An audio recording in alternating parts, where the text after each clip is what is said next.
नमो तस्स भगवतो अरहतो सम्मा सम्बुद्धस्स।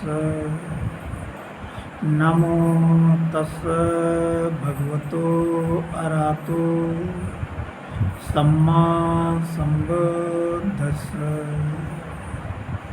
नमो तस्स भगवतो अरहतो सम्मा सम्बुद्धस्स।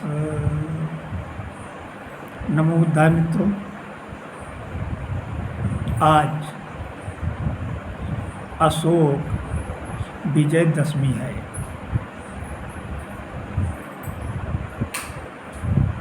अशोक विजयदशमी, जिसे कुछ लोग दशहरे के रूप में मनाते हैं। आइए जानें कि अशोक कौन थे और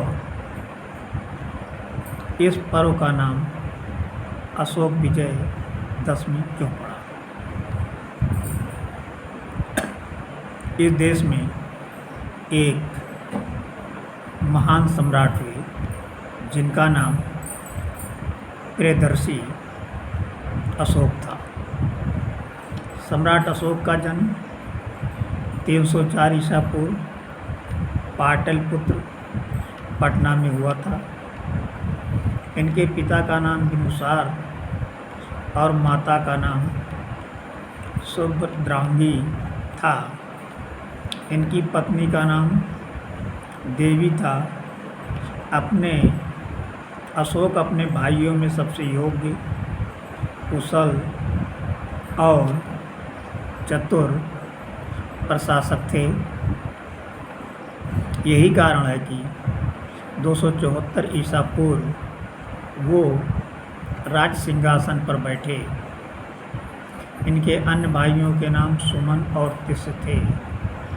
अशोक का विशाल साम्राज्य हिंदू कुश तक्षशिला की श्रेणियों से लेकर दक्षिण में गोदावरी नदी, सुवर्णगिरि, मैसूर, पूर्व में बांग्लादेश, भूटान, म्यांमार से लेकर पश्चिम में अफगानिस्तान, ईरान, बलूचिस्तान तक फैला था।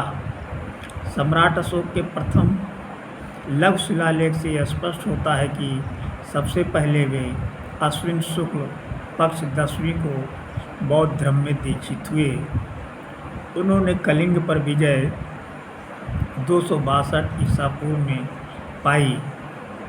अशोक का जीवन कलिंग युद्ध के बाद परिवर्तित हुआ।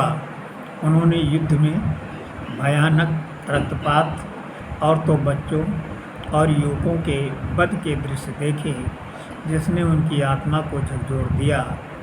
इसके बाद उन्होंने बौद्ध धर्म को अपनाया।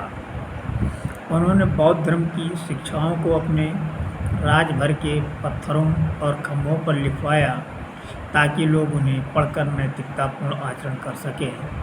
उनके शासनकाल में चिकित्सालय खुलवाए गए और पशु हत्या पर रोक लगाई गई। उन्होंने अपने 40 वर्षों के शासनकाल में भारत के कोने कोने में सत्य और अहिंसा का प्रचार प्रसार किया।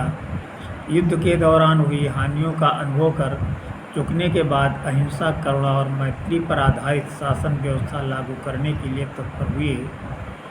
प्रियदर्शी अशोक के अनुसार शस्त्रों की विजय सबसे बड़ी विजय नहीं है, सबसे बड़ी विजय धर्म की विजय है। यदि धर्म, सदाचार और भाईचारे की सत्ता की बुनियाद को मजबूत करता है तो फिर शस्त्र की क्या आवश्यकता है। क्योंकि अशोक ने युद्ध शस्त्र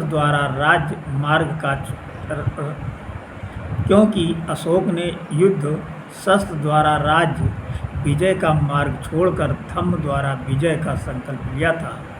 इसलिए अशोक द्वारा बौद्ध धर्म ग्रहण करने की तिथि को धम्म विजय दिवस कहा जाता है। उस दिन हिंदी तिथि के अनुसार अश्विन शुक्ल पक्ष दशमी पड़ती थी। इसलिए अशोक इसलिए इसे अशोक विजयदशमी भी कहा जाता है।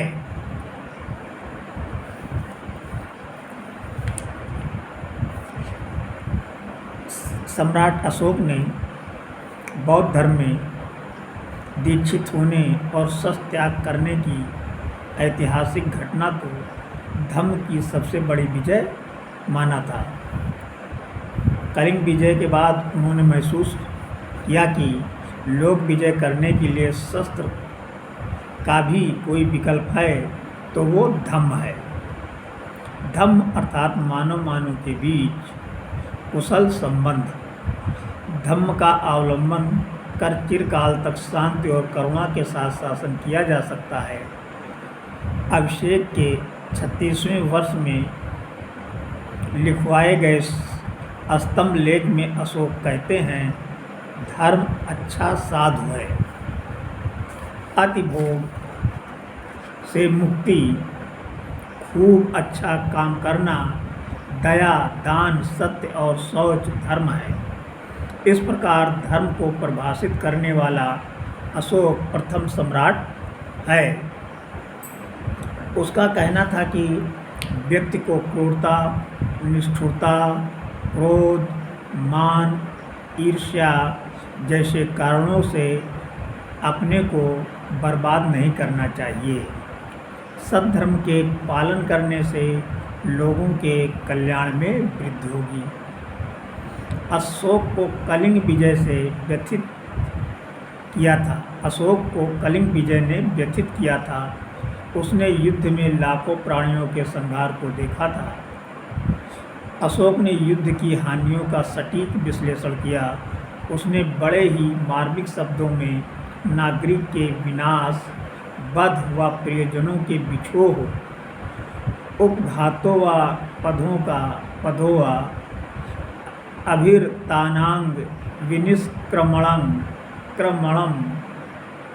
का उल्लेख किया है। संसार में सभी राजाओं ने युद्ध जीता है, नरसंहार किया है, परंतु ऐसे कितने राजा हुए जिन्होंने युद्ध की हानियों को ध्यान में रखकर राज्य व्यवस्था कायम की हो। सारी राजसत्ताएं खून के छींटे पर स्थापित हुई हैं, परंतु सम्राट अशोक ही ऐसे सम्राट थे जिन्होंने राज्य सत्ता स्थापित करने में युद्ध के विकल्प को ढूंढा। वो विकल्प था शांति, करुणा और मैत्री पर आधारित धम्म का अवलंबन। उन्होंने युद्ध में हिंसा की नग्नता को देखकर अहिंसा का मार्ग अपना लिया था। प्रियदर्शी अशोक के अनुसार शस्त्रों की विजय सबसे बड़ी विजय नहीं है, सबसे बड़ी विजय धर्म की विजय है। यदि धर्म सदाचार और भाईचारे की सत्ता की बुनियाद को मजबूत करता है तो फिर शस्त्र की क्या आवश्यकता, ऐसा समझना था प्रियदर्शी अशोक का। अशोक ने बड़े ही विश्वास के साथ अपने शिलालेख 4 में विचार व्यक्त किया है, अब मेरा घोष युद्ध का नगाड़ा धर्म घोष में बदल गया है। उसने अब शेष राज्यों को जीतने की क्षमता के बावजूद भी नहीं जीतने का निश्चय कर लिया। अशोक न केवल स्वयं धर्म विजय प्राप्त की, बल्कि उसने ये भी सुनिश्चित करने के लिए उद्योग किया कि उसके भावी वंशज भी धर्म विजय करें, ना कि शस्त्र विजय, क्योंकि शस्त्र विजय सबसे बड़ी विजय नहीं है।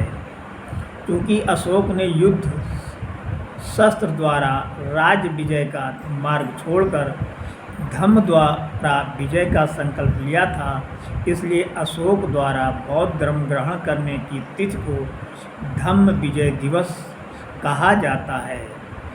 उस दिन हिंदी तिथि के अनुसार अश्विन शुक्ल पक्ष दशमी थी, इसलिए इसे अशोक विजय दशमी भी कहा जाता है।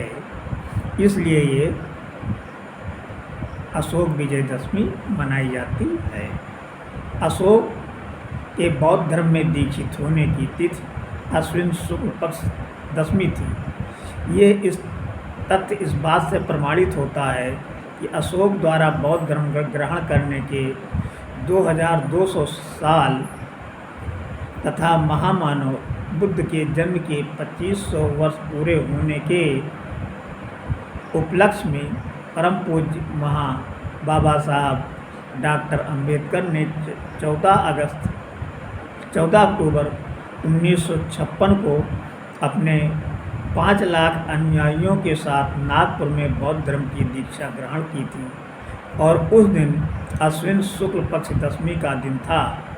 हमारे लोगों में अशोक विजयदशमी प्रत्येक वर्ष बड़े ही धूमधाम और हर्षोल्लास सहित मनाए जाने की प्रथा उसी समय से चल पड़ी। स्वयं अशोक बौद्ध धर्म प्रतीकों से युक्त शोभा यात्रा निकालता था और उसमें भाग भी लेते थे।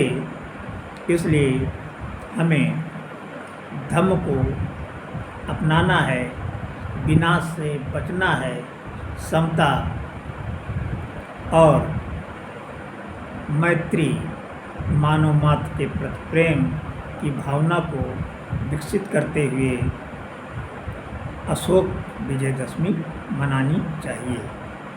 नमो बुद्धाय। धन्यवाद।